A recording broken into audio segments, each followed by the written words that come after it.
Good morning, everyone. Please take your seats. I would like to welcome you to the United States and the UN Office on Drugs and Crimes, Young Changemakers Event, on the margins of the 10th session of the United Nations Convention Against Corruption Conference of the State Parties.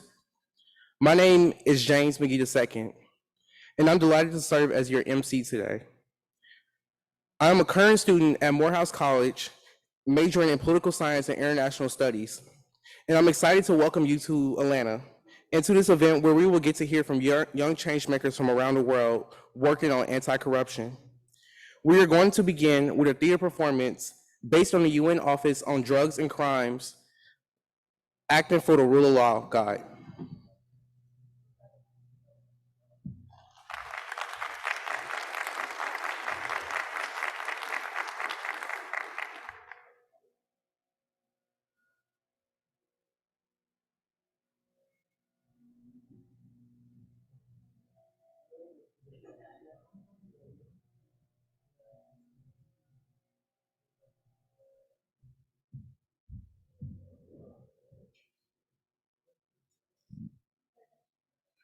Ladies and gentlemen, esteemed guests, dear fellow youth from around the world, thank you for being here today.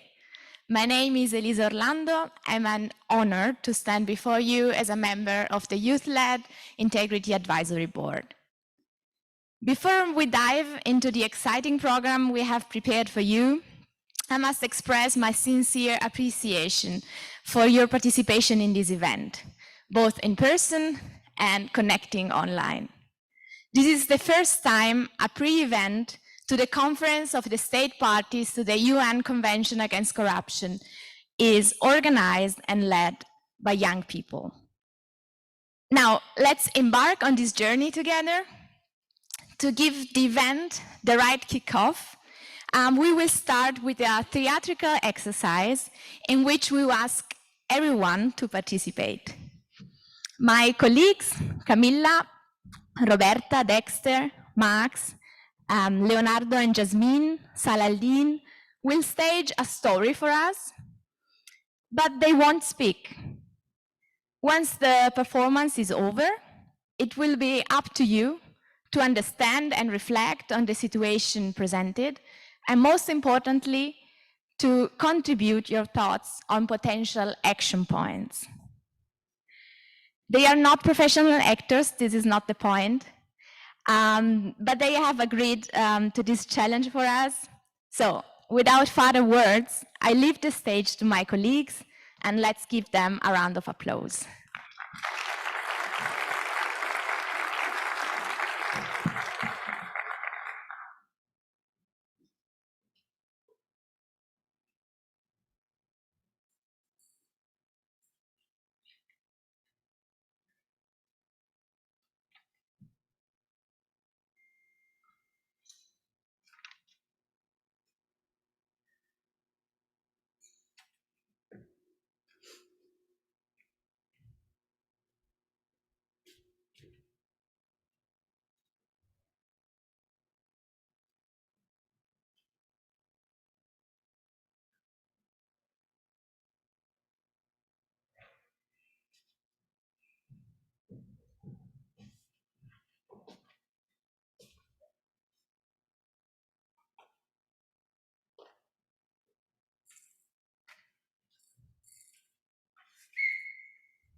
Okay, thank you.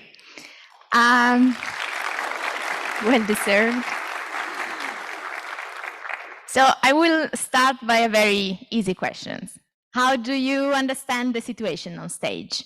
There are some mics in the room, so if you want to answer, just raise your hand and the mic will come to you. What did just happen on this stage?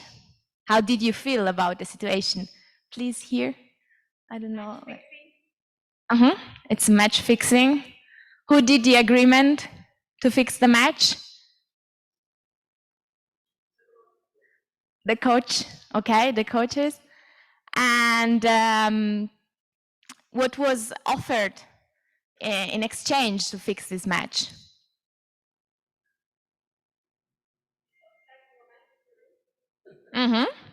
Yes, something like that.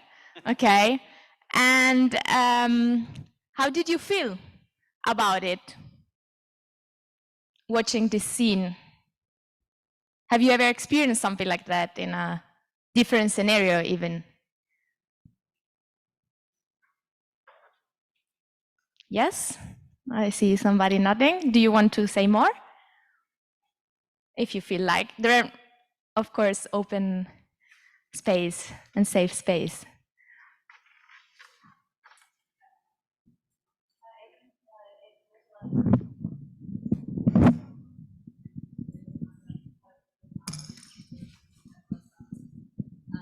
I think it kind of represents a lot of real life situations in which people are forced to take certain actions to achieve a certain outcome that may not even be what they want to do, but what they feel like they have to do. How do you think the teammates of either the winning or the losing team would feel? How would you feel if you were a teammate of them? Were you happy about winning? See somebody shaking their heads. Would you be happy about losing? Yes? I believe that the team that was unfairly fixed out must be devastated because they feel that they deserve to be the victors. And the team that was fixed to win might be happy, but deep down, there should be that moral conviction that that ought not to be done, but they did it due to circumstances. And it happens in real life where you get ethical dilemmas where you are forced to do things that you don't want to achieve a certain goal. But at the end of the day, deep down, you lack integrity. And at the end of the day, you might have some bad feelings inside you. Thank you. Thank you. Somebody else there, please? On the back. I think that not understanding. Thank you. I think also confusion around how something like this can happen it must be what the losing team or even the winning team is going through. Understanding how there aren't regulations or people in place to make sure that this type of thing isn't possible. Yeah. Somebody wanted also to add something? Because otherwise, yeah. Good morning, everyone. Based on the presentation,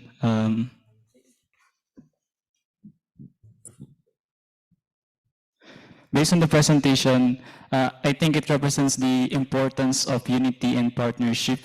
Like I have observed, there are two teams playing. Whether we are on different teams, we are on the same game. And it's not about losing or winning. It's about unity and partnership that matters. Thank you. Thank you for your comments, because this brings us actually to the last part of this exercise, which it's always about changing the situation to the better, changing the story, adding an element, proposing something that brings this story to a resolution. So what do you think we could do to change what happened, to add another character, to change what the actors did. Yes. Well, I was going to say, in this, there's already a referee, but nobody took advantage of the referee. So there is technically somebody there who's supposed to be ensuring rule following and sharing. So I'm not honestly sure who even we would add, but just take advantage of what's there. Who should go to the referee among the characters? What do you think?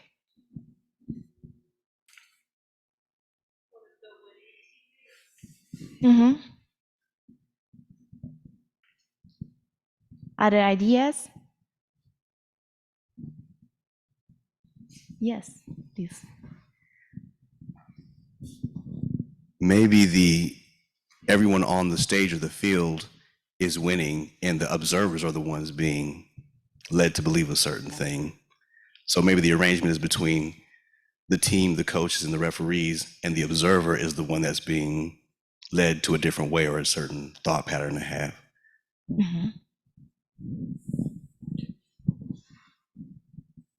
Okay, then to close this exercise, I will now ask the winning team to go to the referee and report what happened, and maybe also act in solidarity with the losing team as well, because it was not their purpose to fix the match, but they were asked by their coach, who is, if you can imagine, a trustworthy person, a reference model in young people's life, to lose the match.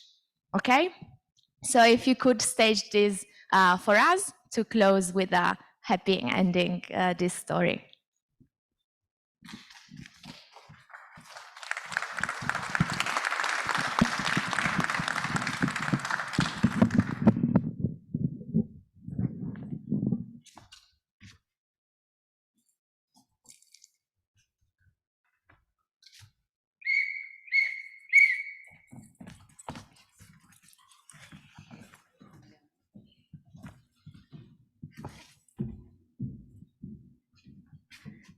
Thank you.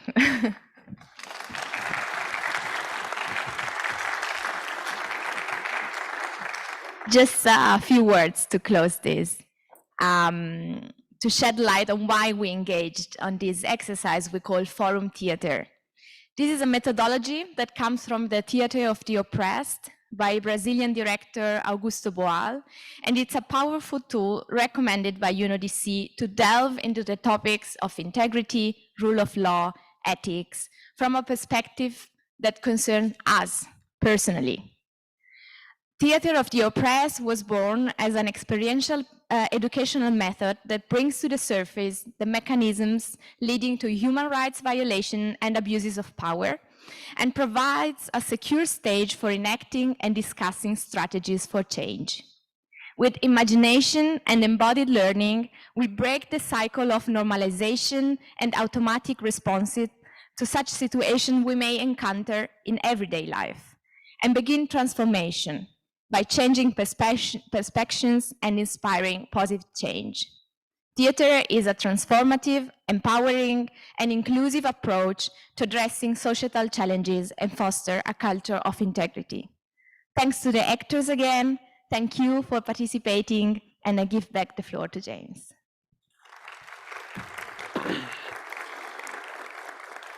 Thank you, Elisa, and team, for the incredible performance. I would now like to welcome U.S. Ambassador to International Organizations in Vienna, Laura Hallgate, on stage to provide opening remarks.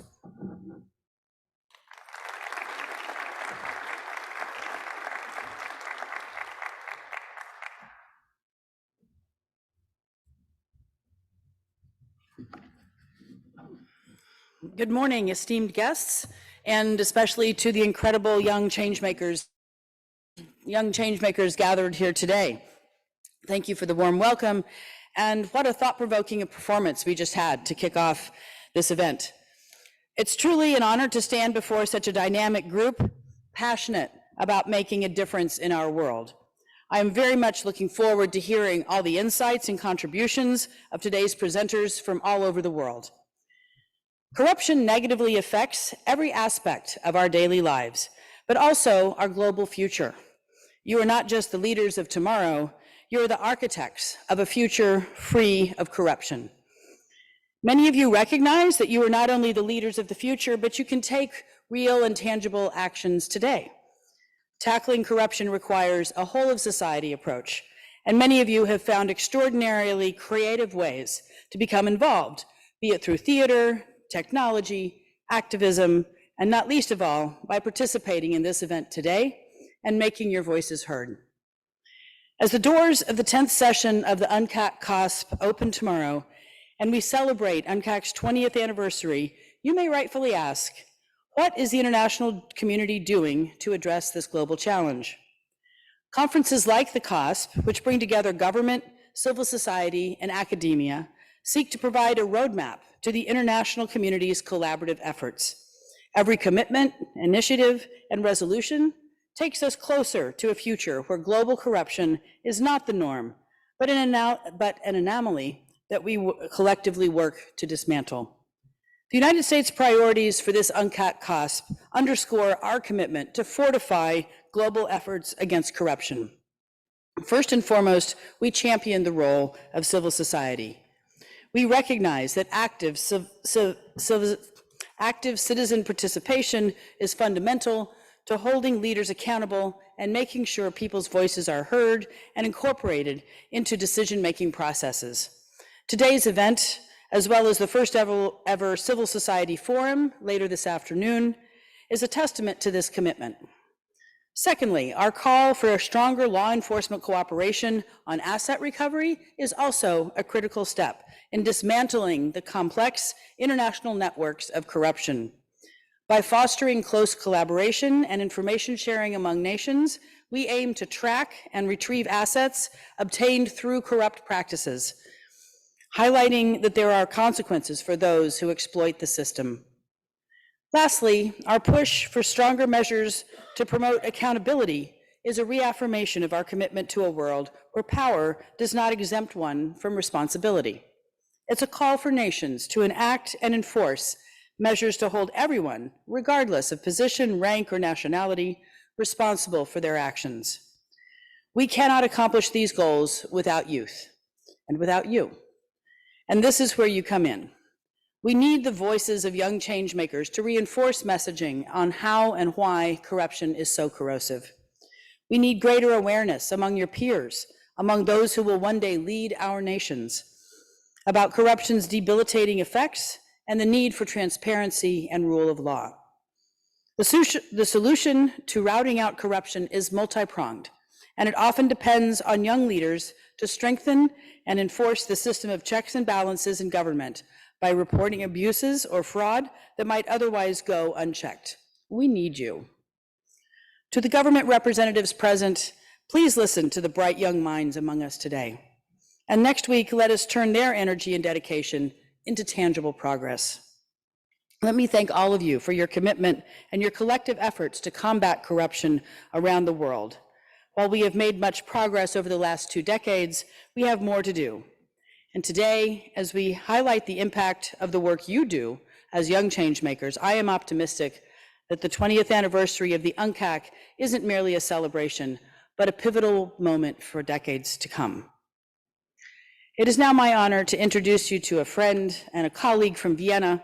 She has been an advocate for youth engagement throughout her career, including during her 5-year tenure as the Minister of Social Solidarity in Egypt, and now as the head of the UN Office of Drugs and Crime.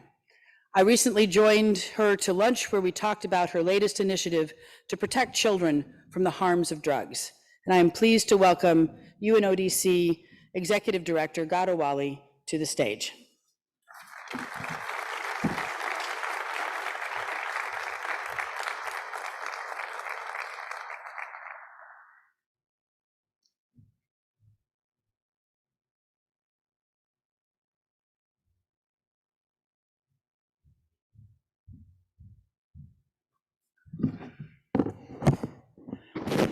Good morning, ladies and gentlemen, dear friends.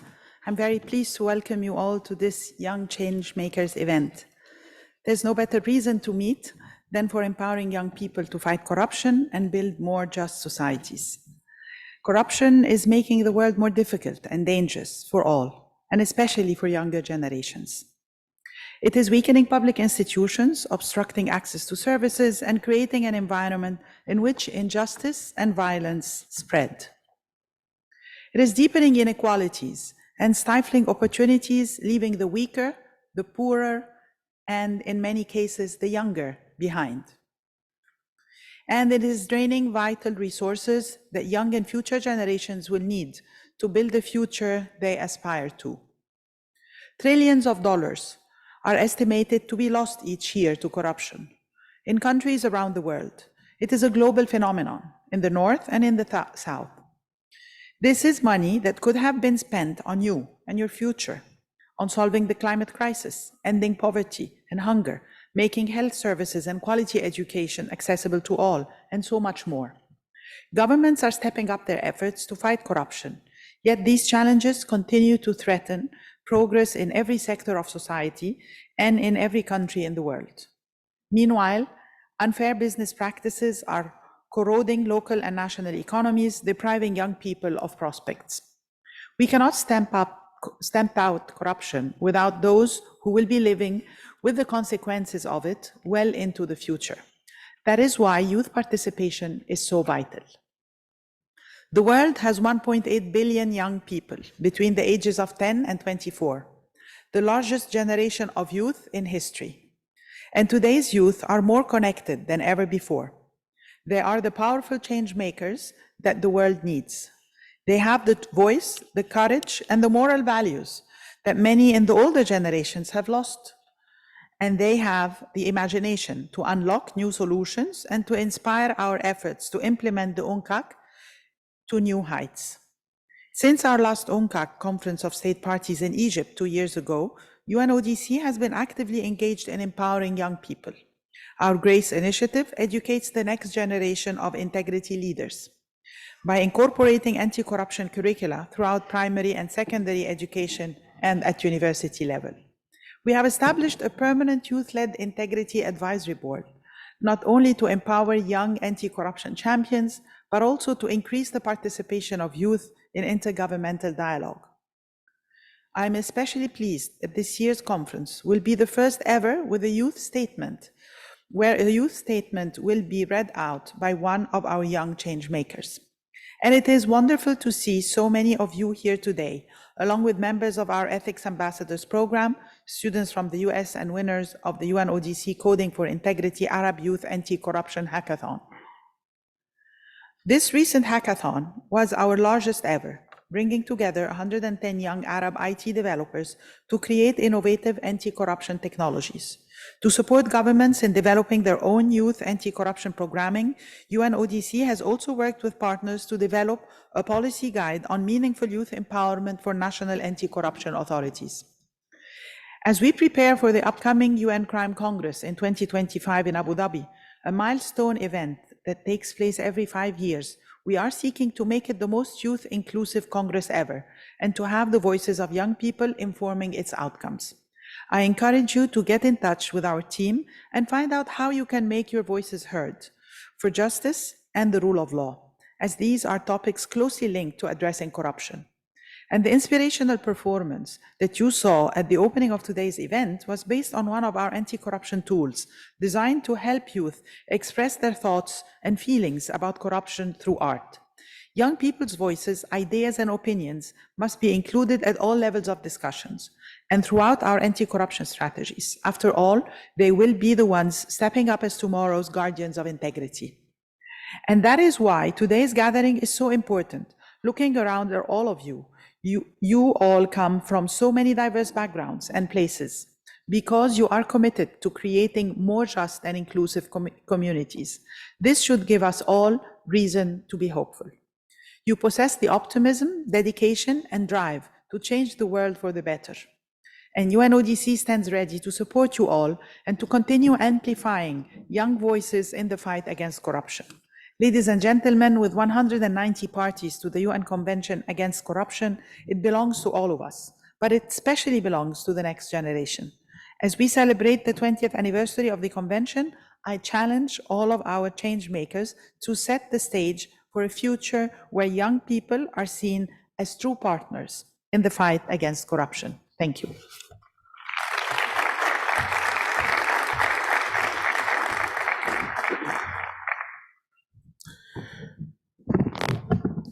Thank you, Executive Director Wiley. Now we have pre-recorded remarks by Special Envoy for Global Youth Issues, Abby Finkenauer. I would like to ask the 7 presenting youth to find seats on the stage while this special message plays. Hi there, I'm Abby Finkenauer, the U.S. Special Envoy for Global Youth Issues at the U.S. Department of State. In my role, I advocate for the meaningful inclusion of young people in government and civil society around the world. I work to elevate and amplify young and diverse voices and to try to ensure everyone has a seat at the decision-making table and that young people aren't left out. See, I'm so excited to welcome you to this Young Changemakers event hosted by the United States in partnership with the UN Office on Drugs and Crime.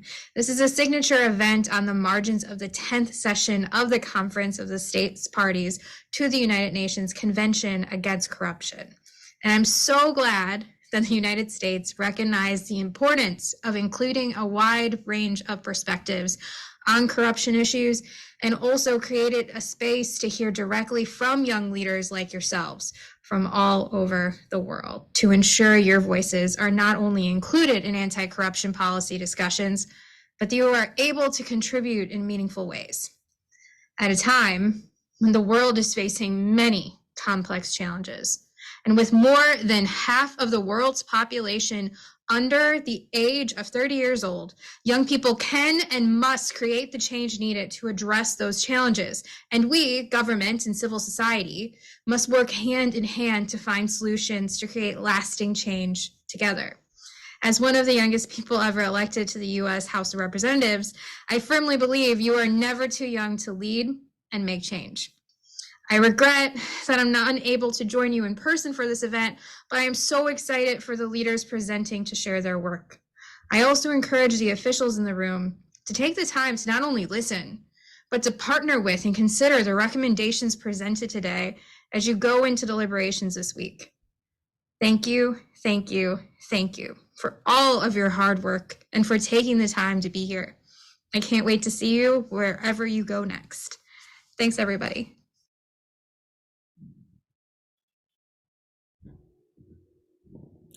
As you can see, I've been joined by a number of youth. These youth are from around the world. We have Max Amanu and Simon Mwange from Africa, Camila Thort from South America, Salahadin Al-Azaze from the Middle East and North Africa, Dexter Yang from Asia, Elisa Orlando from Europe.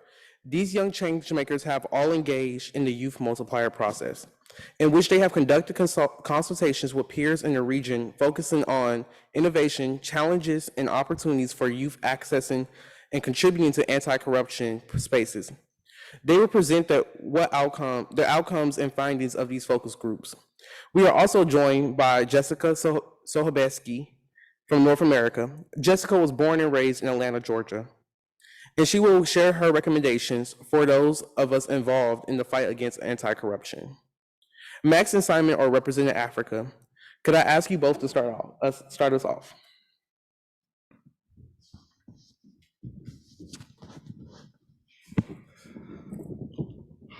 Thank you, James. Your Excellencies, distinguished delegates, and all the young change makers in the room, good morning.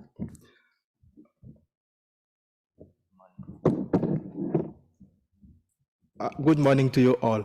We're excited for this first ever Young Changemakers event. Can I get some energy in the room? Youth energy in the room. Now I invite you all to join me and follow me as we walk through the evolution of corruption, all up to the action steps we need to take when we leave this room. Over time, the world has evolved positively and transformed into where we are today, all dating way back to the ancient times until today, where we are in the 21st century. So with this evolution, it has also generated various forms of corruption along the way. And yet, while the focus has tended to favor some of the traditional forms of corruption, we are here to shed light on the new forms of corruption that have emerged, including corruption that has emerged from technology. From African continent, over 500 young people directly contributed to this consultation and presented their views on voice of corruption in the digital world. They raised several issues, ranging from internet censorship, digital literacy, but I would like to place emphasis on resource constraints, which was one of the key challenges they raised that they face, that do not only enable them to participate in events or in policy-making forums, but also to implement their home grassroots initiatives that will help change the story. That being said, let's go to what they had to say exactly when it comes to corruption in the digital world. What would they want we from here to do going forward? They raised a range of issues, ranging from capacity building, whereby the young people have called for the rolling out of extensive education, training and empowerment programs that help build their capacity, not only to detect, but also to deal with corruption in the digital world. They also mentioned things to do with whistleblower protection, multi-stakeholder collaboration, which is a plus for this COSP. That is the first ever inclusive COSP. And they also touched upon the very right center of the reason why we are here, for continuous adaptation of anti-corruption policies. So, as if that is not all, the young people did not only request or speak out what they need to be done, they also agreed to commit themselves into action. Together with ranging from activism and advocacy, they also committed to get involved in promoting the and practice digital ethics, as well as responsibly report instances of digital corruption and appropriate to the appropriate authorities. Wondering now from all that where do you belong in all this? So we who are seated here and who are following from online, going forward. So as we see today, we stand at a pivotal juncture whereby the digital world offers both unprecedented opportunities, but also the challenges.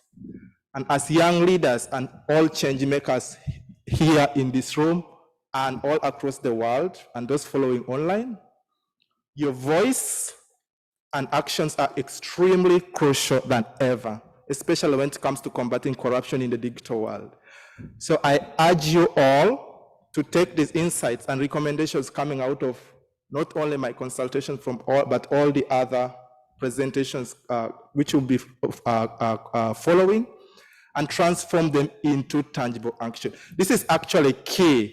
So what will make a huge difference is tangible action. So whatever we are doing here fits into how we can get into action. So I call upon you to transform this into tangible action. As if that is not all, also support us to advocate for digital governance, engage in creating ethical digital solutions which are transparent.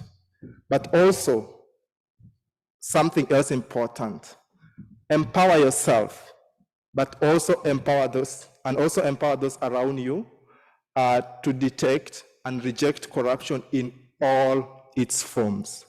So let's go out and put our efforts together,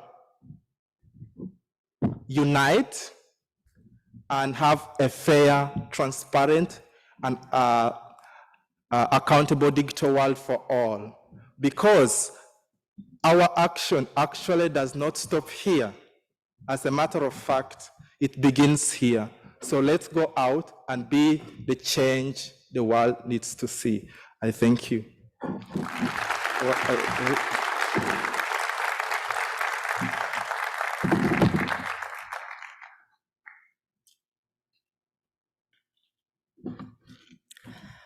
Ladies and gentlemen, resilient youth, good morning. Good morning once more. We said this is a youth event and we need to be very, very energetic because our age allows us to actually be vigorous and exchange ideas in a lot of energy, right? So my name is Simon Mungai from Kenya. I'm a practicing attorney and also a student. And most importantly, I'm an ethics ambassador under the Global Integrity Education Program, which brings together youth from Kenya, Mexico, and Pakistan. And my presentation today is based on empowering the youth in the fight against corruption, the vital role of the private sector. So first and foremost, we recognize that the fight against corruption is a collective responsibility, and corruption remains a persistent challenge in Kenya and Africa at large, impacting various sectors and hindering the nation's progress. This presentation delves into the crucial role of the private sector in combating corruption from a youth perspective, emphasizing innovation, challenges faced, and opportunities for the youth engagement in anti-corruption efforts. So, as we are doing our deliberations and consultations amongst the youth in Kenya and Africa at large, and also in consultation with the civil societies, consultations with the members in the government and other institutions, it became evident that the most important thing and the most we can do as the youth in fight against corruption is through digitization. So the main issue that the youth can focus on is harnessing youth innovation through technological solutions and digital literacy programs. Through digital technological solutions, we find that as the youth, we are more tech averse. We actually understand more about technology than the elder generation. And at this point, we really call upon the private sector to chip in and actually assist the youth in innovation. Youth can actually develop mobile apps, blockchains, and data analytics can be utilized for reporting and tracking corruption cases. In Kenya, we've been focusing on establishing case management systems and whistleblower reporting systems to actually assist in the fight against corruption. Digital literacy programs are very important, and this is where the private sector can come in and actually initiate programs to enhance digital literacy among the youth. Some of the challenges that we face as the youth is the limited access to resources. We have very many intelligent students out there, very many active and creative young people, but the main issue is the access to those resources. And the private sector can actually chip in and support and give us and just support those youth-led initiatives to address these challenges. The second most important challenge is the legal and regulatory barriers.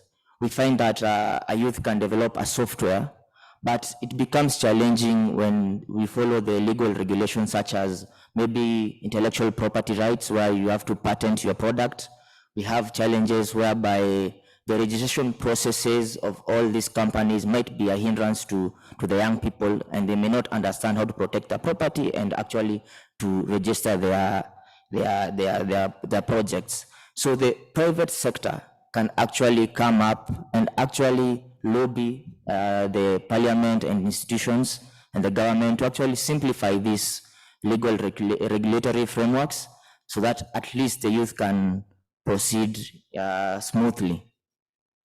For the opportunities, the youth can, opportunities for the youth engagement, we call upon the public-private partnerships. We say the fight against corruption is a collective effort that not only for the government to address, but also every other member of the society should address. So this is a holistic approach, and we call upon the public-private partnership in encouraging the collaboration with the private sector and youth-led initiatives through public-private partnerships enhances the effectiveness of anti-corruption efforts. This collaboration can include joint awareness campaigns and community engagement projects.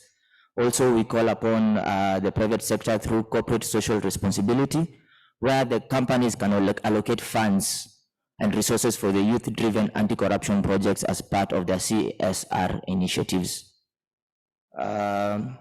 Also, we look at the capacity building and education. So youth training programs and internship opportunities. For example, in Kenya, through the Global Integrity Education Project, we've really tried to address it through the youth, through attachments for the youth and so on. Innovative advocacy campaigns. So we have the social media campaigns where the voice of the youth should be heard. And also we encourage the artistic expression due to the digital nature of Kenya, of the youth through TikTok and other social media platforms. And in conclusion, we encourage, the active involvement of the private sector is indispensable in the fight against corruption in Kenya, particularly when viewed through the lens of the youth, by fostering innovation, addressing challenges faced by the young innovators, and providing opportunities for engagement. The private sector can catalyze a new wave of anti-corruption efforts that are dynamic, inclusive, and sustainable. It is through these collaborative endeavors that Kenya can pave way for a more transparent, accountable, and corruption-free future. So I'd like to conclude with a quote from Zig Ziglar, where he says, "The foundation stones for balanced success are honesty, character, integrity, faith, love, and loyalty." Thank you very much.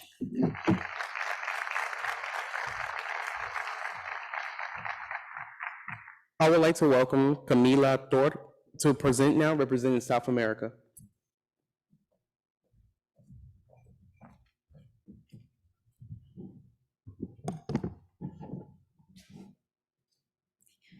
Esteemed participants, distinguished guests, and fellow young changemakers, good morning. My name is Camila Tort, and I stand before you today with a responsibility to share the voices of the youth from Latin America who have passionately expressed their thoughts on corruption, its effects on the youth, and the challenges faced by victims, particularly from a gender perspective. The results from the regional consultation held over a month ago provide valuable insight, shedding light on the profound impact corruption has on the lives of young people in the region. As we reflect on the outcomes of our regional consultation, it becomes evident that corruption is not a victimless crime. During the regional consultation, the youth from Latin America highlighted the far-reaching consequences of corruption and recognized the relationship between corruption, gender inequality, and the need for creating spaces for youth involvement. From the misallocation of public funds to a lack of access to education, housing, and health, corruption emerges as a force hindering the sustainable development for future generations and restricting opportunities for personal and societal growth. The consequences of corruption extends beyond the economic mismanagement. For many young people in Latin America, corruption also corrodes the trust in justice and undermines the foundations of ethical governance. This erosion of trust causes ripple effects, disencouraging qualified and ethical young individuals from contributing to the job market, perpetuating a circle of cynicism and disengagement from the public and private sectors, as they are all seen as corrupt. Moreover, the desire of our youth to leave their countries due to the negative impacts of corruption adds yet another layer to the multifaceted impact on our life and on our future. Within this complex web, the gender dimension of corruption introduced additional complexities. Victims of corruption, particularly women and minority groups, suffer disproportionately from the consequences of acts of corruption. From unequal pay, unlimited access to resources, psychological and physical abuse, sextortion, unlimited access to justice, corruption intertwines with existing gender inequalities, amplifying the challenges faced by these groups. In this context, the challenges faced by victims of acts of corruption demand our urgent attention.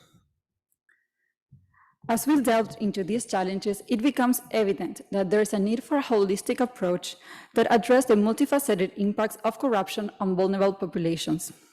The victims, not just in Latin America, but globally, call upon us to reflect on the failures to protect victims of acts of corruption.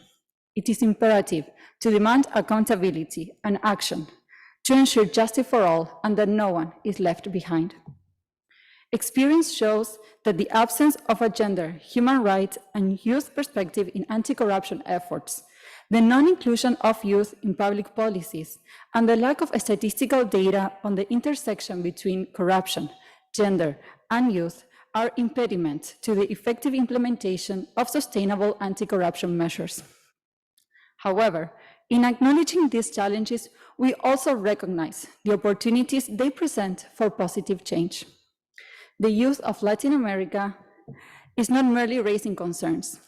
We are offering potential solutions, and this includes protection of whistleblowers and establishing reporting channels suitable for young people and women, stronger civil education to empower individuals, gender equality initiative, inclusive policies, and the promotion of women and youth participation in various spheres, educational programs, workshops, and awareness campaigns to prevent corruption and promote integrity, incentive mechanisms to encourage formal and informal youth networks and organizations to work together towards our shared common goals, harsh penalties for individuals, including disqualification for public office, transparent and accountable monitoring systems to ensure integrity of government institutions, an effective anti-corruption observatories, and an independent judicial system to ensure justice.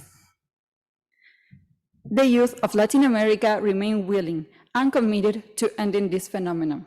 And to this end, we seek spaces for intergenerational collaboration and envision working together to prevent and fight corruption. In our pursuit for a just and sustainable future, we must acknowledge that corruption affects everyone, irrespective of gender. However, we must also acknowledge that its impact is disproportionately harsh on women and the youth. The narrative must shift from merely discussing challenges to actively providing solutions that dismantle existing paradigms and foster equality. As we move forward, let's trust young people for our present and future generations. Nobody should be left behind, and victims of corruption should be at the center of our efforts. World leaders are urged to turn commitments and wills into concrete actions, providing resources and creating spaces for meaningful youth participation.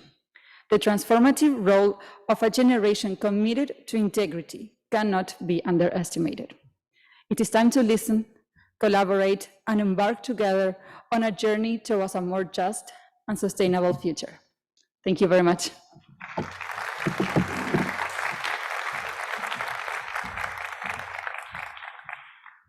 I am pleased to introduce Salahuddin Al-Azaze, who will now be presenting and representing the Middle East and North Africa.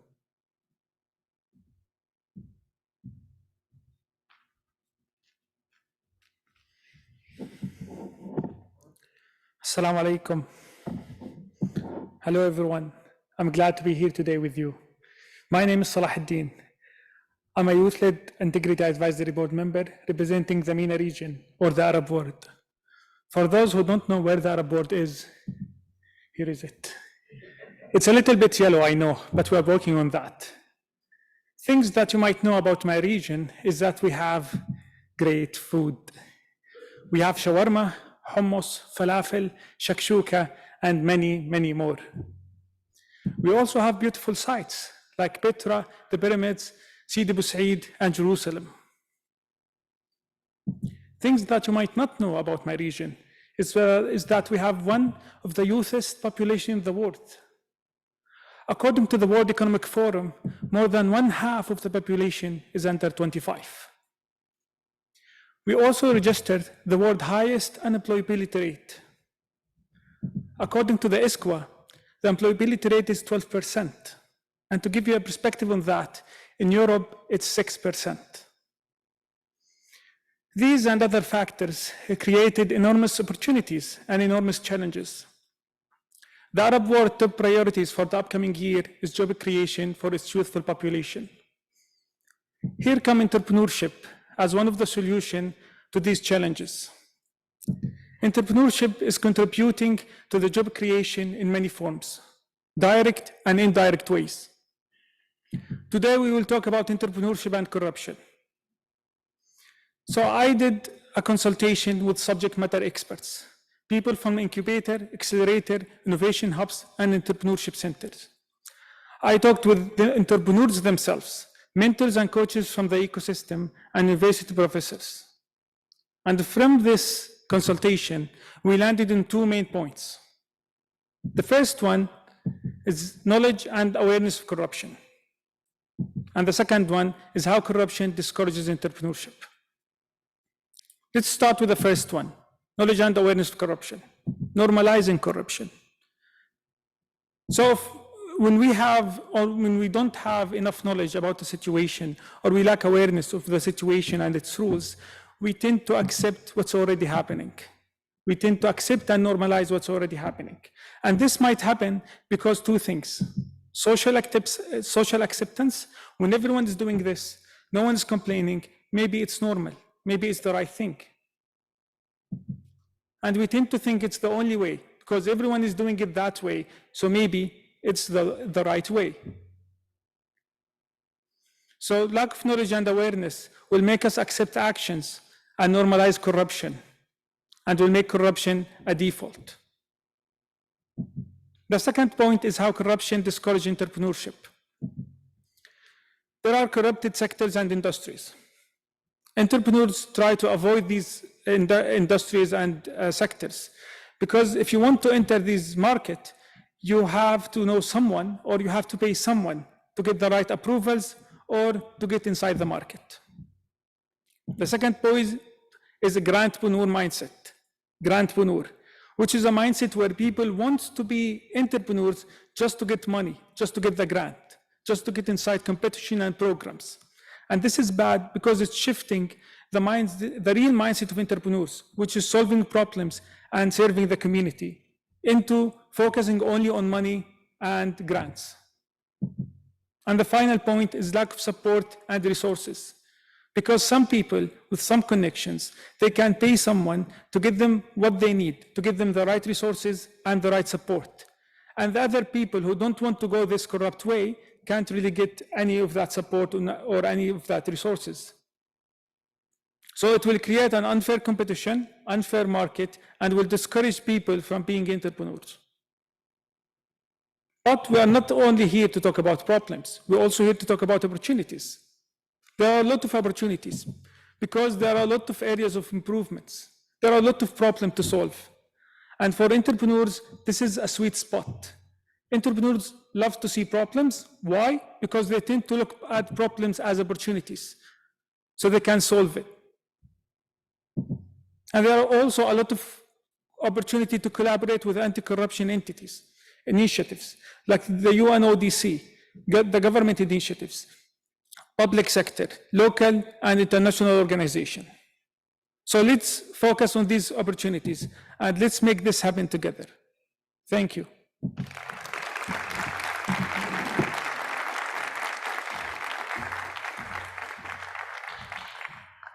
It is my pleasure to introduce Dexter Yang, who will now be presenting and representing Asia.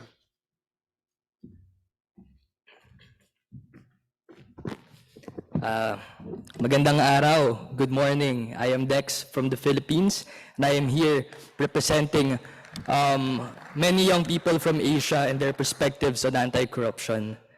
So over the past few weeks, we were able to speak with a number of young people all across the different regions of Asia, and we were able to dive deeper into their responses through our focus group discussion. And here's what we found out. The first and most important thing is that young people are already aware that they are victims of corruption. They experience corruption through poor public services, being last in line for healthcare or having inadequate quality education, and so on.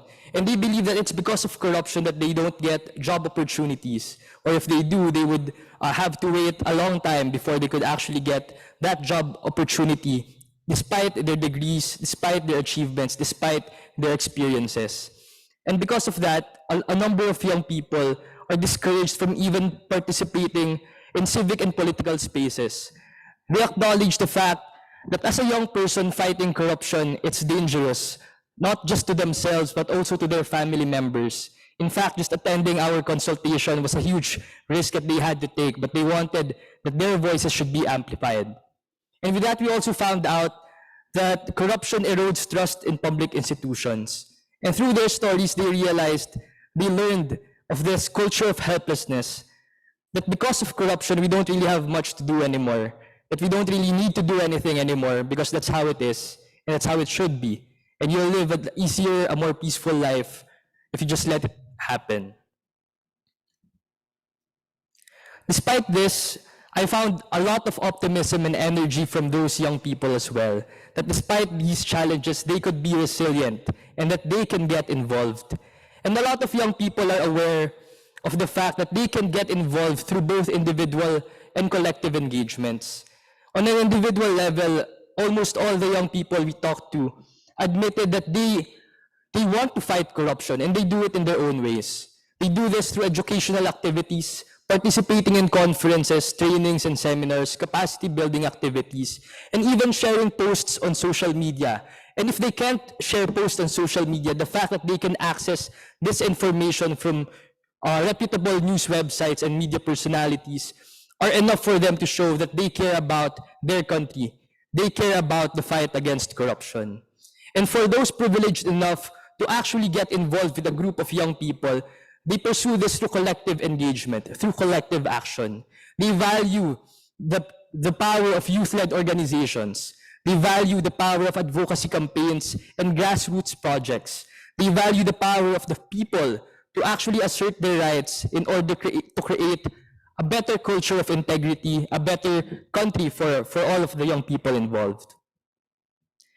And of course, despite this optimism, we have to realize that there are still barriers that prevent young people from participating in developing and implementing anti-corruption strategies. They want to get involved, but because of the lack of awareness on anti-corruption, limited access to information, or propagation through misinformation and disinformation, they can't do these things anymore. They don't even know what corrupt practices is in their respective countries because it's being diluted with social norms that have already been accepted by many of their citizens.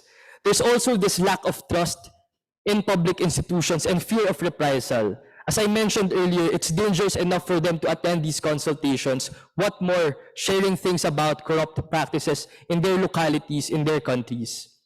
There's a huge stigma against youth involvement and activism. We believe that as young people, we are again too young, we don't know much, we need to get a job and later on contribute to society. But they don't value how young people could actually step up right now and be leaders of today and not just tomorrow. And most importantly, they believe that all these barriers are there because young people aren't in decision-making processes. They do not have seats in the tables, which could actually provide them platforms to contribute to these anti-corruption strategies. And so, young people are here urging everyone in this room and everyone watching online that what we need to do to work with young people is to have inclusive partnerships for anti-corruption. And this means that different sectors like government, civil society, private sector, and the media all have a part to play. Government has the capacity and the power to include young people in decision making. It's to institutionalize youth consultation, similar to what the UNODC Youth-Led Integrity Advisory Board is doing right now, and incorporating anti-corruption in basic education. For civil society, it's about sharing what we know, having mentorship and networking opportunities for young activists and community leaders who want to get involved, who want to do the same things that established CSOs are already doing, and of course, youth-oriented capacity building programs. As for the private sector, there's also room to contribute in this fight against corruption through funding opportunities and logistical support for monitoring of anti-corruption strategies, and of course, our media, the use of technology, social media, and of course, amplifying the calls of young leaders and CSOs in the implementation, development, and evaluation of anti-corruption strategies.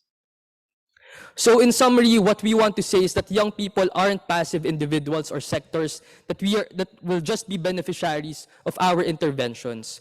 We have to change the narrative. We have to see youth as anti-corruption partners, and we can do that by engaging them in decision-making processes, by institutionalizing anti-corruption in education, by developing youth-oriented accountability mechanisms, and supporting youth-led anti-corruption networks happening in the regional levels and in the global levels. Because with everything that we are doing today, for us to truly stand united against corruption, we have to work with young people as our anti-corruption partners. Thank you very much.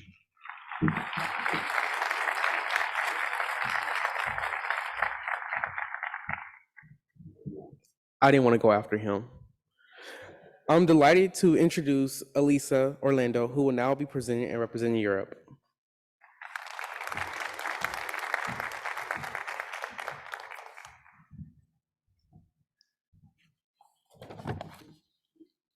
We young Europeans are well aware of the effects of corruption on our lives and society as a whole. We see the defunded public services, the lack of equipment in schools and universities, the long waiting lists to access health services, the environmental devastation for the gratification of private interests, and the greed of the few. We struggle to find work or open our own business. We are constantly reminded that it's not honesty and hard work that will repay years of study, but the right contacts or an exchange of favors. Sometimes we are forced to leave our hometowns to look for life opportunities elsewhere. We feel frustrated and angry when we think about how society around us too often regards corruption as normal. We lose faith in politics and politicians, and we turn away from spaces of democratic participation where our voices are often not heard. We are told to be the future, but we are not given the space and tools to act in the present. And yet, if you ask us, we are ready to bring our motivation, our hope, our desire to work to change things, our solidarity as to not leave anyone behind, the beauty of creativity and our sense of humor, no matter what, our desire to rebuild trust and offer a helping hand to one another. Non-formal education as a transformative power. With non-formal education, we know that we can speak to everyone in an inclusive way, regardless of life trajectories, competencies, and skills. We can do activities together with other young people in which we can build political maturity and value solidarity in a peer exchange. We can imagine change and then put it into practice, as in today's theater exercise. We can demonstrate that we have the skills to monitor the action of public decision makers and demand accountability. We can read together different phenomena, such as gender discrimination and violence, climate change, war, because corruption causes and exacerbates their effects. We feel the need to bring non-formal activities to all educational settings, also universities, where professionals and leaders of our countries are educated, because we should not forget that corruption is in the first place a white-collar crime. We want it to be possible to capture doing anti-corruption in pictures like this. We can do this in many different ways: art and theater, summer camps, international youth exchanges, school and university clubs, workshops for youth activism, community engagement, campaigning actions, thematic debates, digital literary workshops, and digital tools. But above all, we must do it together. To world leaders, we ask to listen to, empower, and partner with young people, recognize us as bearers of vision, competencies, and experience. Fund non-formal education activities, for example, by allocating a significant portion of asset recovery linked to corruption crimes. Give young people, youth-led and youth-focused groups opportunities to design innovative educational programs and tools at the national and transnational level. Provide training and capacity building programs for educators and facilitators involved in anti-corruption initiatives. Do not work in silos when dealing with anti-corruption education policies, but bring together all stakeholders dealing with anti-corruption, youth engagement, and education. Ensure systemic change, fight impunity, and create fair and effective laws. We ask young people from all over the world and society at large to be credible role models, to believe in this common fight. With collective action, we can rebuild trust and transform all these costs of corruption that we are carrying on our shoulders into an opportunity-filled, just, and sustainable future. Thank you.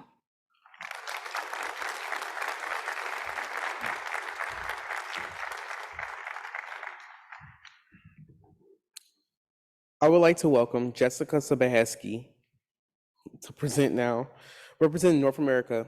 She will be sharing her response to a prompt asking what government leaders should take up during the COSP this week.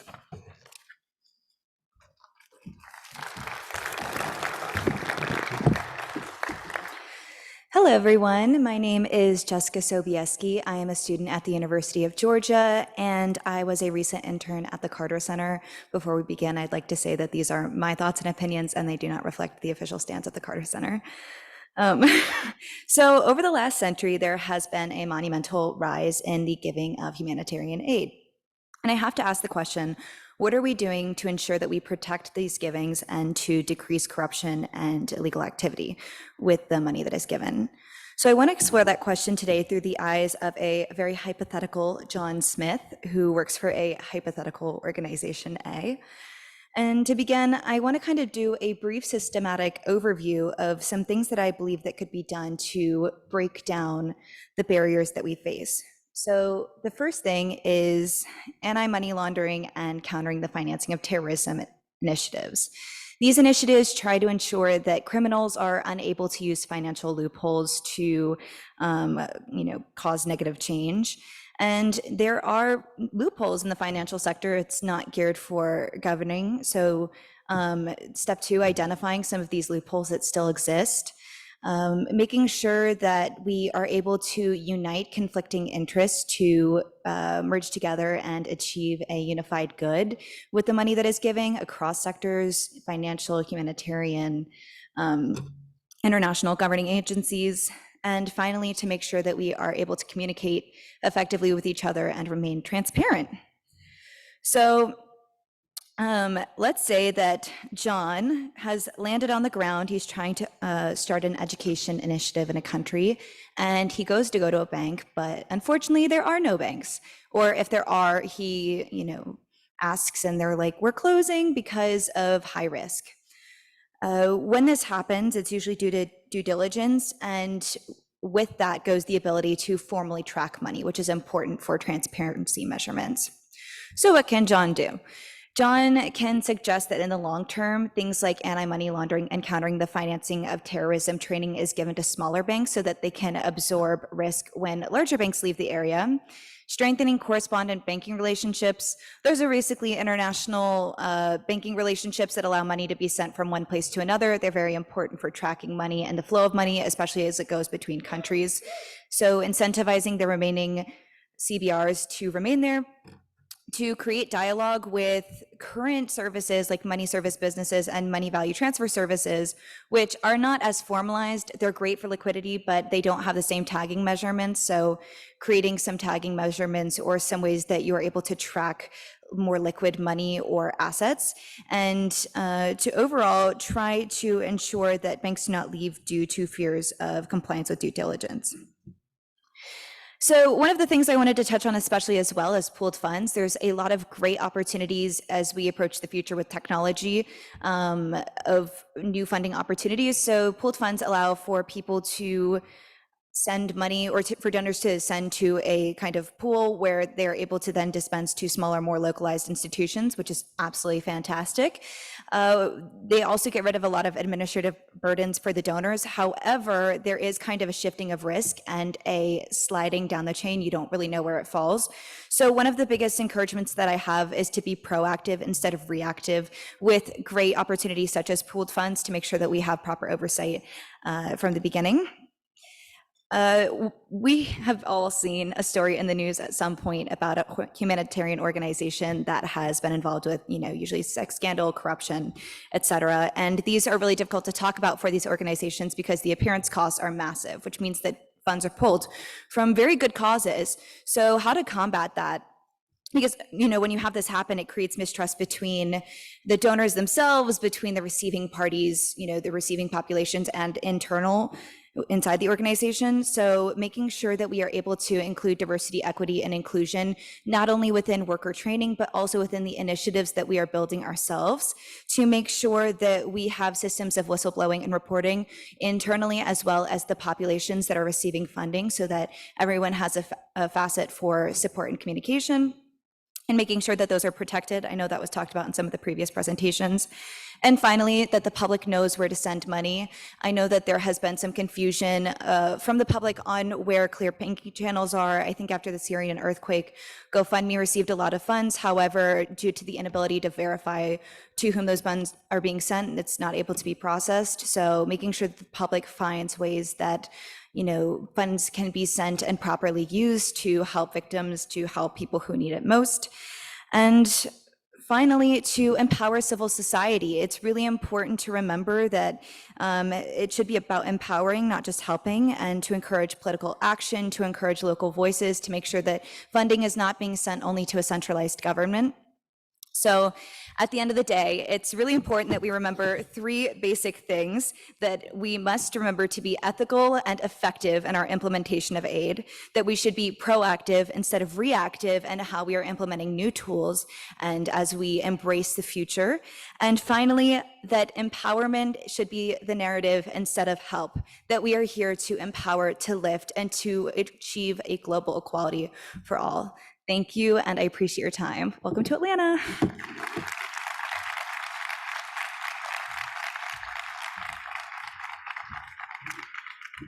Before we dive into questions and answers, we would like to take a few minutes to hear from the winning proposals from the Coding for Integrity Youth Anti-Corruption Hackathon. The hackathon is a competition run by the UNODC that encourages young people to develop technology-based solutions to tackle corruption and advance peace, justice, and strong institutions. Can I please welcome the winners to the stage? At this time, I would also like us to welcome Assistant Secretary Todd Robinson to take a seat on the stage while the winners present.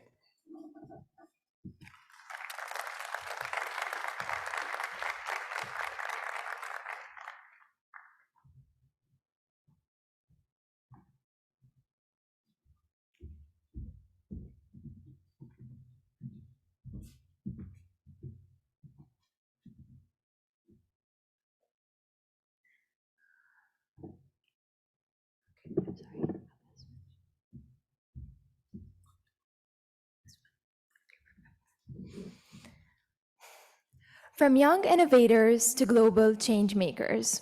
Good morning, esteemed guests and fellow youth leaders. We are Code Breakers, a group of 5 students driven and united by their commitment to innovation and their pursuit of excellence. As young innovators, we believe in the power of our ideas and the capacity to make a significant impact in this world. Our journey to this stage has been a blend of laughter, tireless efforts, and countless sleepless nights. However, the reward was beyond measure. Primarily, we got the chance to meet young, passionate youth from 17 different countries. And we were fortunate enough to receive mentorship from expert professionals at Microsoft and other esteemed corporations. In addition to that, their wisdom and guidance were essential in shaping our solution. Aiming to make this world a better place, we decided to focus on corruption in public procurement systems. Public procurement accounts for 30% of the GDP. However, 10 to 25% of public contracts values are lost due to corruption. And this is due to 2 main reasons: lack of transparency and lack of integrity. We don't have easy access to the information, and unfortunately, there's a biasness in the decision-making system due to several corruptive and discriminative acts. Hence, this is where our solution comes in, ProcureGuard, where integrity meets transparency. Our solution is a recommender system that helps evaluating committees to pick the most suitable supplier by utilizing AI tools. So when a tender is submitted or when a proposal is submitted, we do a background analysis check to identify the credibility of the company and previous prior corruptive acts. Afterwards, we check the technical compliance. We check if the offer actually satisfies all the requirements of the proposal that we want using Doc AI. And then we check for financial analysis to make sure that we don't have any outliers that exceed the benchmark. And finally, we look at previous experiences such as governmental entities. All of these summed up give us a rank about the company. Now, as I proceed with my presentation, you're going to see the demo that showcases our website, where you're going to see we have a digital system such that we're going to analyze all of the things and we're going to give a rank about the companies themselves, and you pick based on the statements that or the options that I stated before. Now, to conclude my presentation, I would like to leave you with a small message. During our journey, it was marked by a lot of challenges. Starting off with the first 5 days in Qatar, we changed our idea for over 4 times, and we were very behind. However, with dedication, hard work, and passion, we were able to change a potential defeat into a defining victory. So I would like to tell each and everyone here, if you face obstacles, don't stop believing in your ideas, because I know that within each one of you here is a winning idea that can change the world. We're not just individuals on separate paths. We're a collective force. We are youth empowering youth. So let's harness this collective energy in order to make the world a better place. Finally, I would like to thank all of my team members, Lian Hariri, Lina Sheme, Judy Sabagh, and Nader Al-Masri, who unfortunately wasn't able to be here with us. And most importantly, I would like to thank organizations such as UNODC and Grace Initiative for giving us the opportunity to actually deliver our voice and share our vision. Thank you.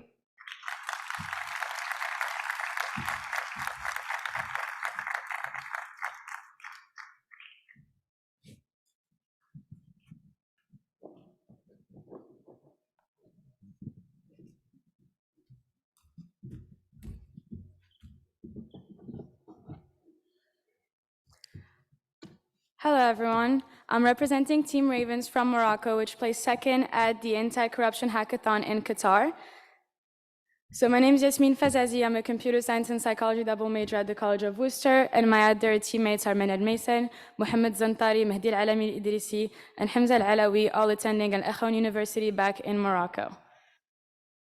Very early on, when discussing issues related to corruption, we started thinking of how, where exactly does corruption start? And we started thinking of maybe elementary school, when you would cheat on an innocent math quiz in elementary school.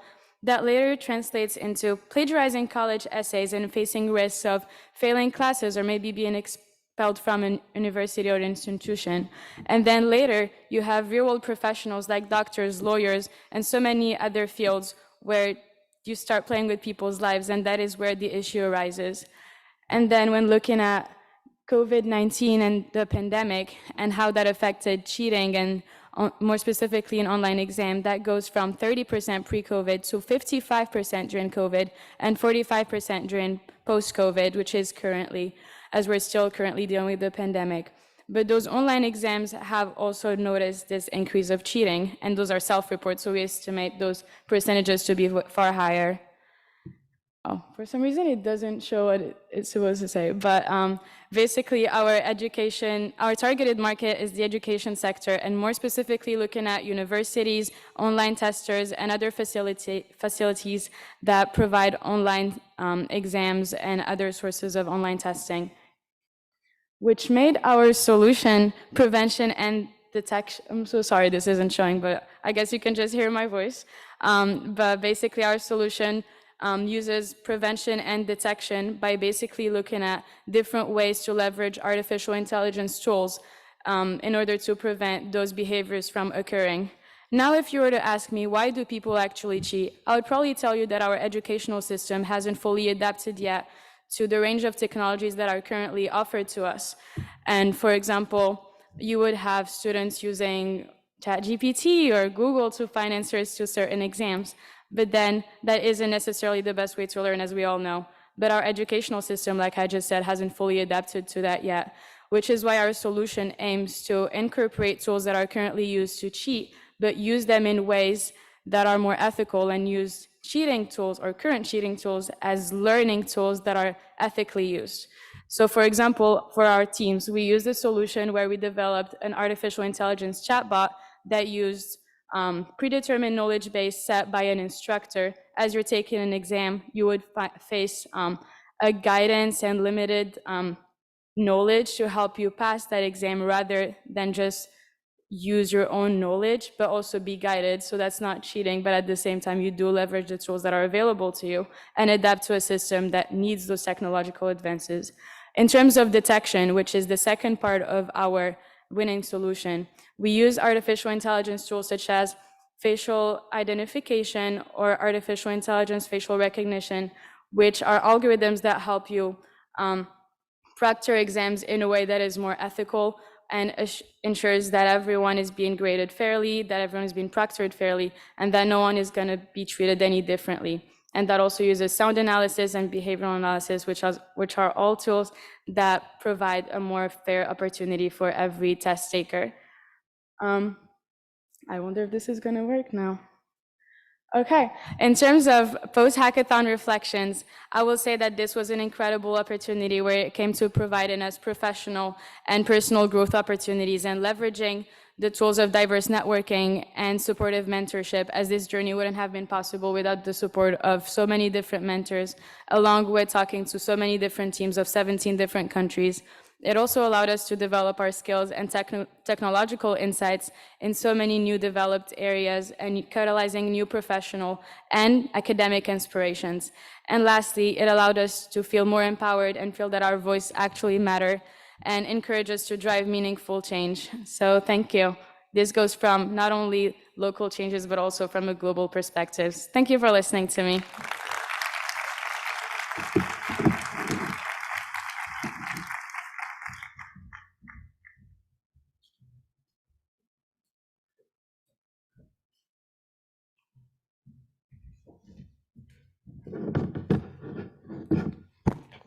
Ladies and gentlemen, good morning.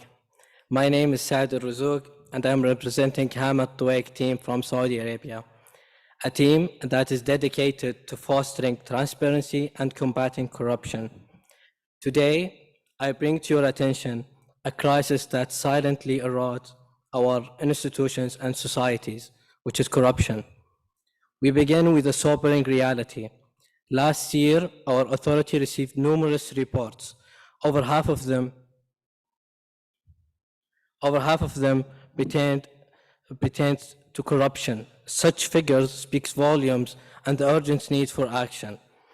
Our focus now is turned to those at the heart of our solutions, the vulnerable workers. Those are cleaners, janitors, guards, nurses, individuals who are often witness corruption, but they are silenced by fear and risk. They are part of staggering statistics, where globally $3.6 trillion lost annually. $1 trillion lost annually in bribes and 3.6 trillion lost in corruption.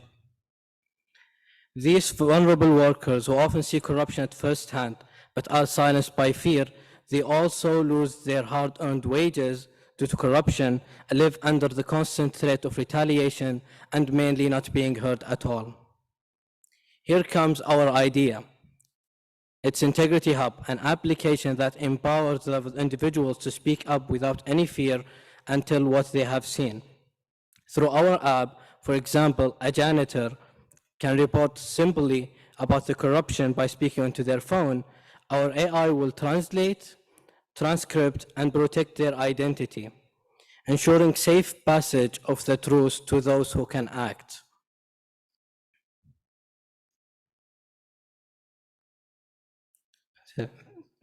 There is an example should be playing right now. Mijn naam is Nora. Ik woon noord van tijdens mijn dagelijkse werk als opzichter. Het ik bestuurder John gezien wat een groot vraag contact John en dit het verdedigd. We are not just another app. Integrity Hub is a beacon for change, supporting over 100 languages, encouraging the reporting of malpractices, and ultimately saving billions by reducing corruption. Our technology is a shield for the whistleblowers and a sword against injustice. In closing, Hamad Twake team is not just presenting an application. We are advocating for a movement where every worker, regardless of their role, can participate in rooting out corruption. With Integrity Hub, we transform fear into strength, silence into action, vulnerabilities into strength of integrity. Have a nice day, and thank you for your attention.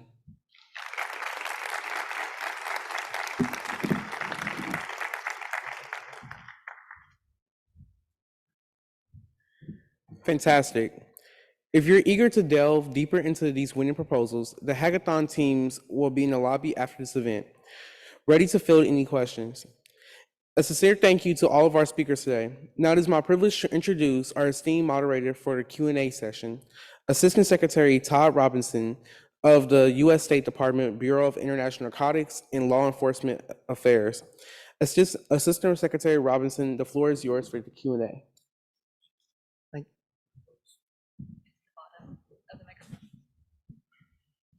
Thanks, James, for that introduction, and welcome to you all. I thought the presentations this morning was really fantastic. Congratulations to you all on your presentations and to the hackathoners as well. But actually, what I think isn't really important. It's more what you think. So I'd like to open the floor and see if there are any questions for any of our presenters. And I'm sorry, I can't see you from here. So if your hand is up, yell. There's one. Hang on, I think there's a microphone coming to you.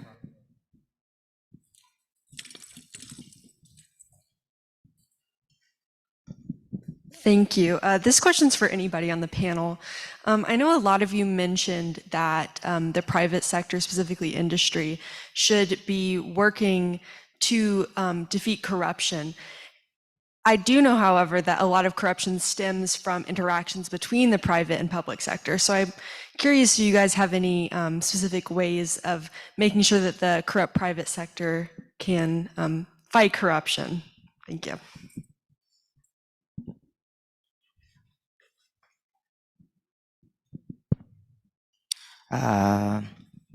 Maybe to answer you, it's true. The private sector, most of the time, some of the times they engage in corruption. Most of the time they lobby for favorable laws for them. the best way to fight that, and as I said, is having a holistic approach to fight against corruption, and it begins from the company personnel being trained in terms of integrity and how they perform. It goes to the lawmakers having fair market laws where all the practices are guided. So when you have a good regulatory framework, it's very easy to handle corruption when it comes to the engagement between the public and private sector. And as the youth, we can engage in that through maybe public participation when the laws are being made. Thank you.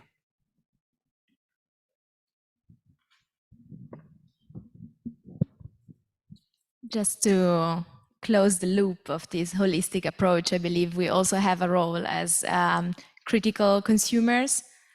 So not rewarding, not opening a bank account if we know the bank is involved in corruption scandals, and not buying some products if we know that company engaged in such exchanges. So it's a small contribution, but it's part of this approach. Any other thoughts, questions? Sorry. There you are. A lot of your presentations, you mentioned youth activism and engagement, and I'm curious which activities and themes you would think are most appropriate for youth in corruption, understanding that we're not the lawmakers, we're not writing the regulations. What activities are most appropriate for youth within this area? Yeah, thank you for that question. So I guess youth activism, first we have to acknowledge that youth activism comes in many forms. And it's usually, the appropriate activities are those that you can do safely in your respective countries. I think that's the number one consideration. What is it that young people can do to engage these different stakeholders, for example, public sector institutions, in order to lobby for or really forward certain advocacy or policy advocacies. So at least in our based on our consultations, there are a lot of activities that range from as simple as individual social media engagement, raising awareness, raising information about what are corrupt practices in the first place, because through this awareness, young people get to know that, what's happening now is actually corruption already. It's not a norm that everyone else has accepted. On the other hand, we also have to, at least in our perspective, we also have to see that these mobilizations, this collective action translates into actual institutionalization of solutions. So that means that we really have to support young people and these youth groups in translating their projects, that awareness, into actual policies that have to be enacted.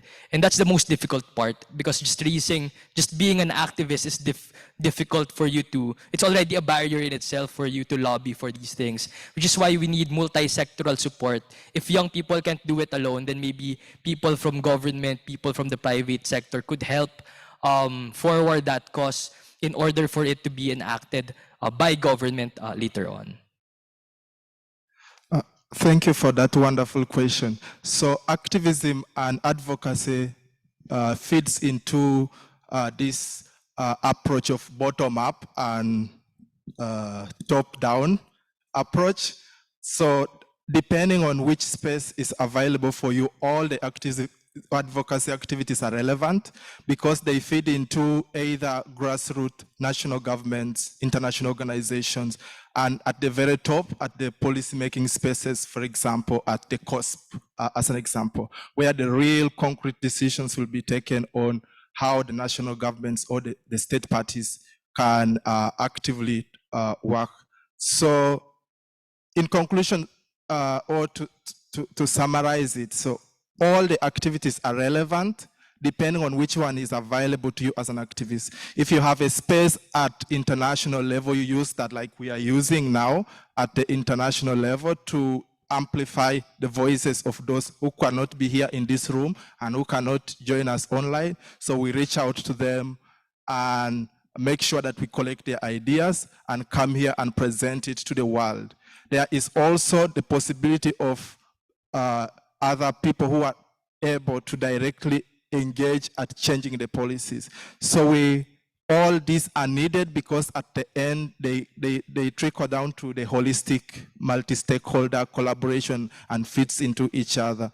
So it's not necessarily that one is better than the other, it's just that whichever is available to you and accessible and safe, engage in it because it at the end fits into all the efforts in the fight against corruption. Thank you.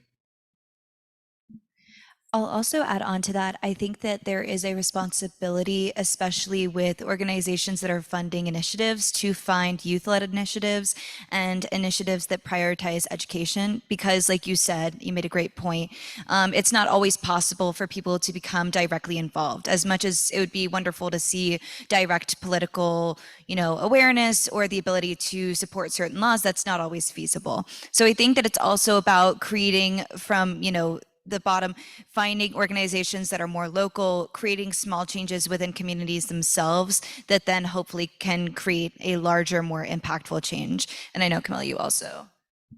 Yes, I think just to close and to bridge together all what my colleagues were saying, I think it's important to keep in mind that not only formal contributions are necessary and possible, but also more informal networks or activities that you can engage with. Those also contribute to promoting a culture of integrity, the implementation later of formal anti-corruption measures. So I think if you can engage of any of those, that would also be a huge contribution that we can all do.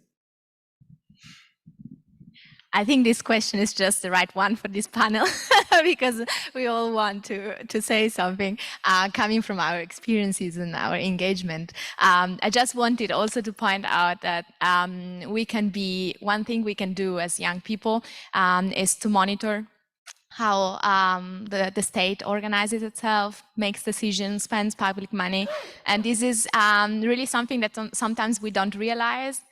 But as much as the states are asked to be transparent about that, we have to look in this transparency, and we can be valuable civic watchdogs. And it's possible to do it with young people. We're doing it in Italy and in Europe and in many other countries.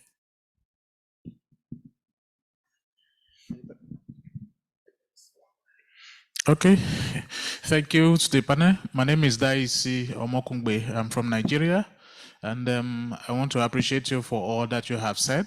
My question in this direction. When you are involved in anti-corruption, accountability, or transparency initiatives, it's a big fight because sometimes you are contending with the powers, with people who have the power, then who are also rich. And then I want to ask for young people like us who are driving initiatives around accountability, anti-corruption. Is there any international network that provides like protection for young people who are in this, who are working in this direction in case they get into problems? Thank you.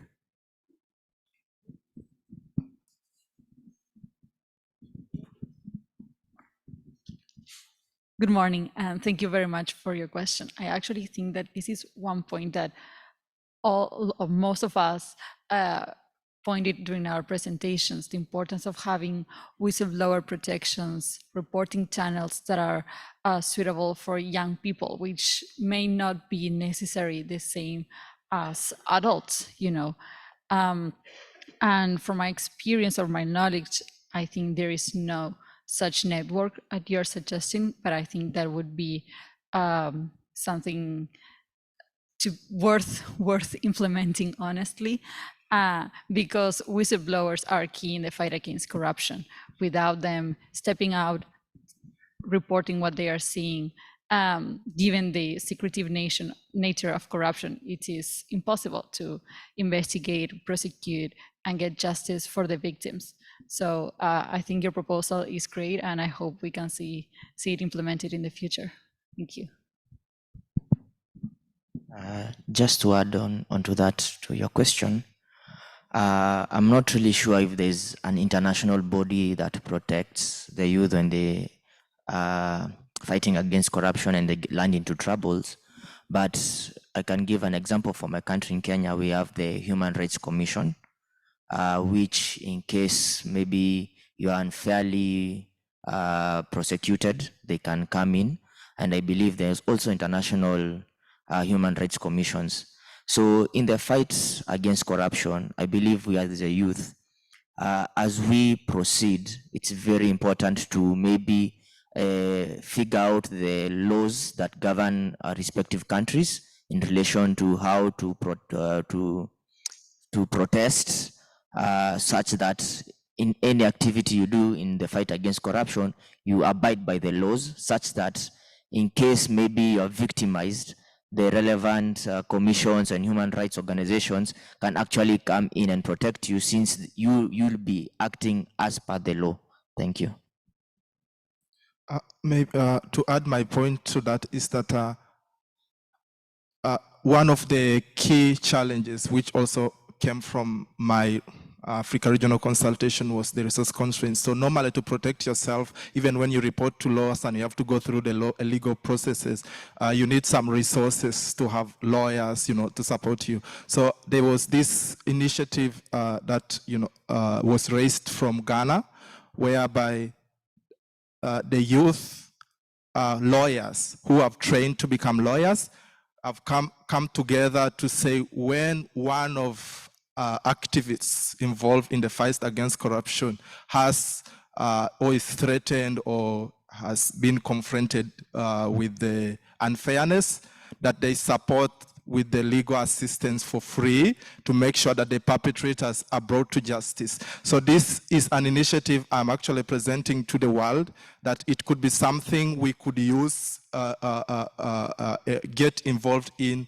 mobilize ourselves as young people, or this civil society organization to have the capacity to say, listen, when you give an offer to the young people, that we can shield you, but also, especially when it is within the regulatory framework of your jurisdiction of operation. So it is something to do. It is something to consider doing to protect those who unfortunately will be on the side of the receiving end or the victims of corruption themselves. Thank you.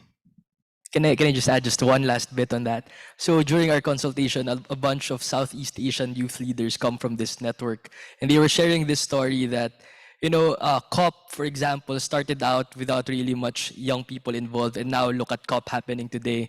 There are hundreds, thousands maybe of young people there right now. And if we are able to establish those kinds of international youth networks for integrity and anti-corruption, that global movement, then maybe the next COSP, we would have much more young people, much more CSOs participating and having that wider space. So I guess really for us, maybe it's about time that we start moving towards that kind of movement, and maybe let's work together and talk about this later on about how we can do so. Thank you. All right, I'm supposed to ask if there are any questions online.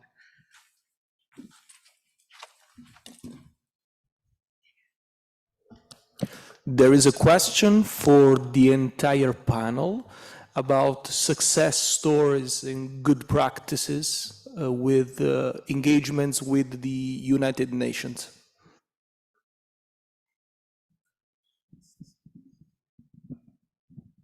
I can go fast on that, actually.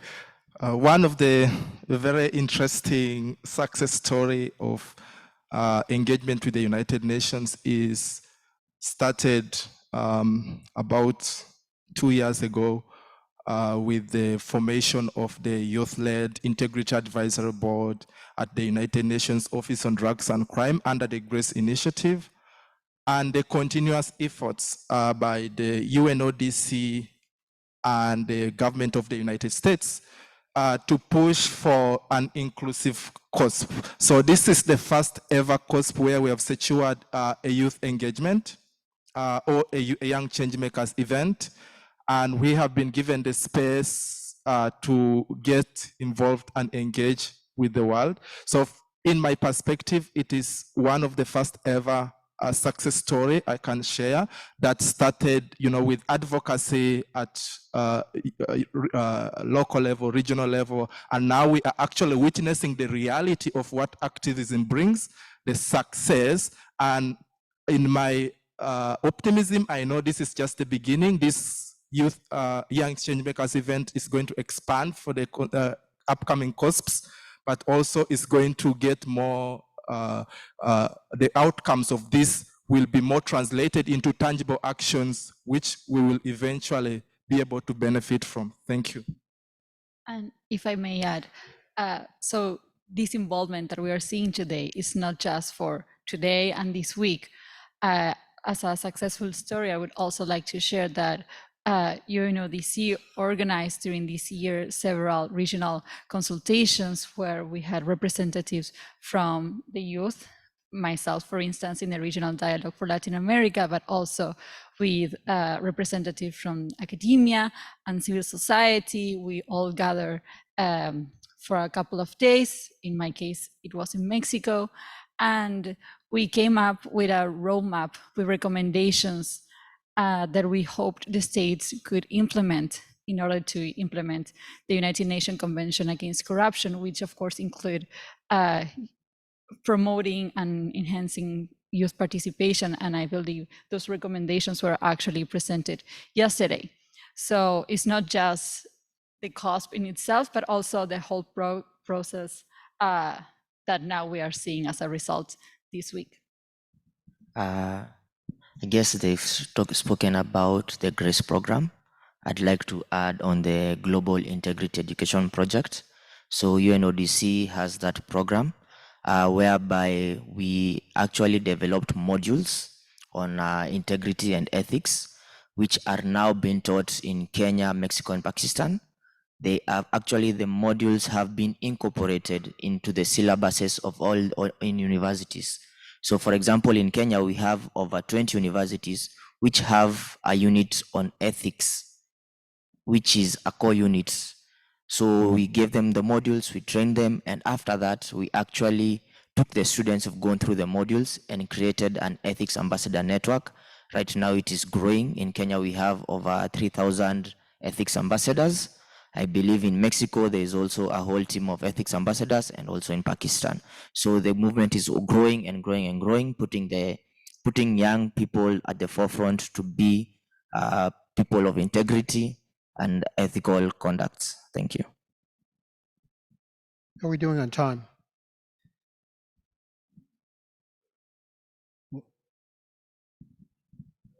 Oh, okay. I think we're over.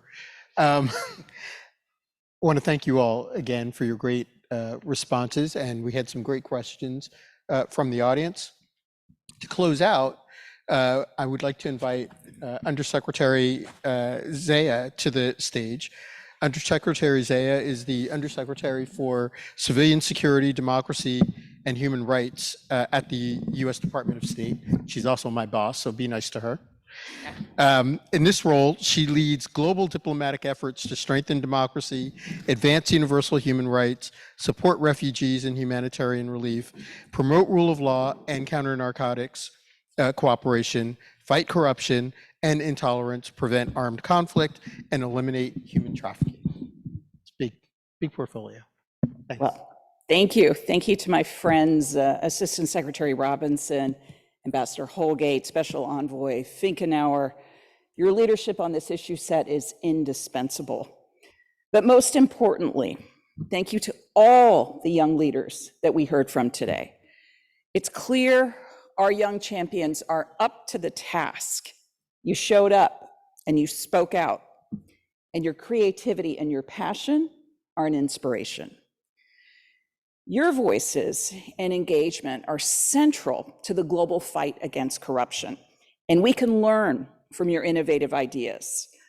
I personally am committed to ensuring your seat at the table so we can deepen our collaboration and thus strengthen our policies. Now, as we've discussed today, corruption obstructs our access to economic opportunity, education, healthcare, justice, and so many other critical socioeconomic areas, all while eroding trust in institutions and governments. These hindrances often keep people from successfully functioning in society.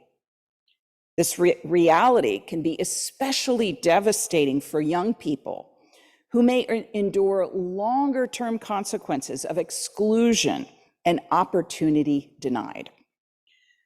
To mitigate such outcomes, it's critical to involve youth, like those whom we heard from today, in our anti-corruption actions and discussions. Youth inclusion will ensure that policymakers at the local, national, and international levels can take their valuable perspectives into account when identifying gaps and much-needed solutions to address anti-corruption challenges. To sustain that seat at the table, though, we must equip youth with the knowledge they need to identify, document, and report corrupt acts to help prevent them from recurring. So how do we ensure youth have that seat at the table? First, through events like today's that invite young people to share their story and their experience, and through feedback mechanisms between young people, youth organizations, and government, either online or in person. Second, we should make internship and volunteer programs more widely available to ensure that a diverse group of youth leaders gain the knowledge and the experience to elevate their engagement. Lastly, we should develop consultation opportunities and workshops and create more youth positions on government task forces. Though not specifically related to corruption, the United Nations Security Council's 2015 and 2018 efforts to establish and fortify the Youth, Peace, and Security agenda recognize that the inclusion and participation of young people is a key dimension to building and sustaining peace and security. So these types of initiatives bolster the voice of young people, cement their position alongside us as partners, and advance our intergenerational fight against corruption. Government leaders, I hope that as we go into this 10th Conference of States Parties to the UN Convention Against Corruption this week, we will remember the contributions of these young people, what they've done, and find ways to integrate their innovative solutions into our work on resolution negotiations, plenary debates, and side events. Greater inclusion and collaboration will make our policies smarter and more durable. When given the right tools and empowered with knowledge, skills, resources, and integrity, young leaders can reject the culture of corruption through global action.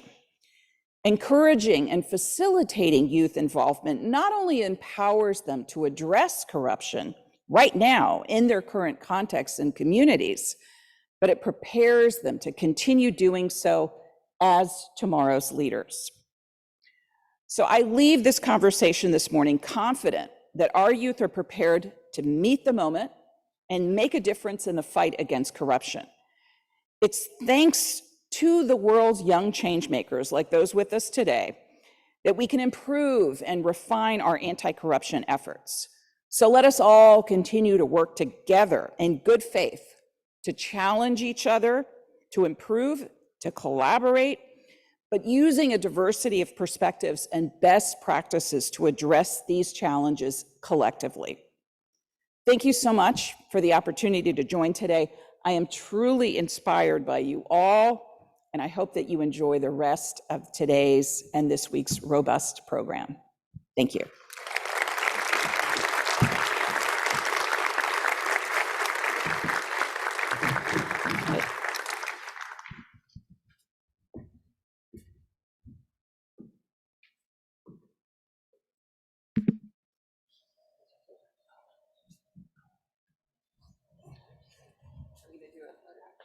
Are we gonna do a photo? Yeah. Oh, okay. I think we're going to do a photo together.